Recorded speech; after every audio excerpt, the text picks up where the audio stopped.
come on a 4th of July lake day with us. So this is the fit. I'm wearing a bathing suit. I don't know where this is from. Burlock, I think. Something like that. I'll have them tagged down below. And then I'm wearing this.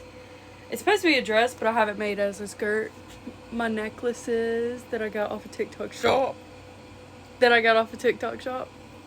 And then the makeup. It looks like crap right now, but whatever. I did red, and then I put blue glitter on top. And then my lips. Sunglasses. Looking so cool. Let's go. Also, we got our bags of essentials.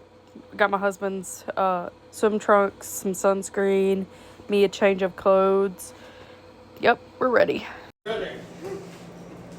Showed them how to do push-ups before we get picked up to go to the lake. What in the world? Oh, while you're waiting, Makeup off. Got a car. Here at the lake. Little setup.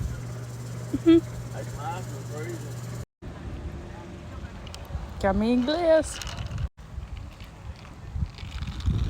Gotta go and get in the water.